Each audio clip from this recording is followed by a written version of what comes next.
Hi friends, आज चलते बनैबा सोला डाली आउ माछ मुंडर घांट तरकारी। एटी कड़े गैस रे कड़े बसैकी तेल नहीं जाइए जीरा और तेजपत्र से भाजी देके गोटे मीडियम पियाज काटिकी भाजी देछि। पियाज नाली भाजी आसले से हलदी पकईदबा,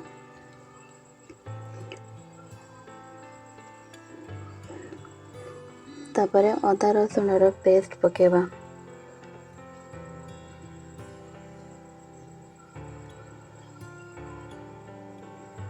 चारि पांच चम्मच पकेबा अदा रसुण पेस्ट पकई सारा पर भलसे गोड़े दबा। एबे मसला पूरा गोड़े दीचे आम लंका गुंड छोट पैकेट लंका गुंड थिला गोटे ताको पकई देछि, आ गोटे चिकेन मसला गोटे गुंड थिला ताको पकई देछि, गोटे टमाटो स्वाद अनुसार लुण पकईकी भलसे ताको मसला को कषिदबा जो पर्यंत मसलार तेल न बाहर।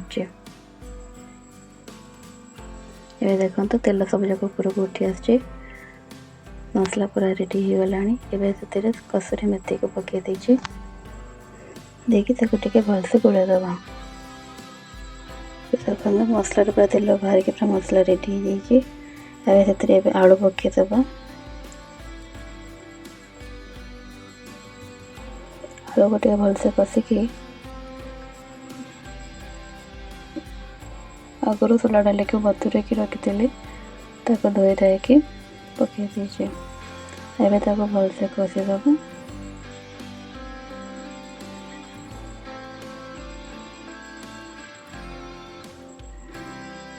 सोला डाली आलू भलसे कषि हो जाए मसला सांगे ए माछ मुंड को भाजिकी भलसे छेचिकी रखी भी पकई देछे।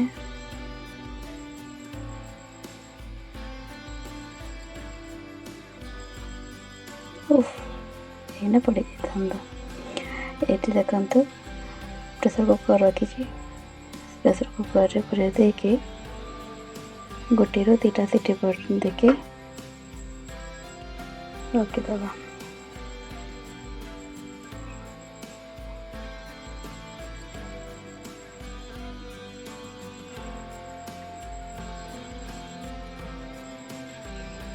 आपन जी ग्रेवी दरकार से पानी देके गोटे रू दीटा सीटी हम लगे डाली पूरा भलसे सीझी जाए। मुझे गरम मसला पकई देछि, माछ मुंड घांट रेडी।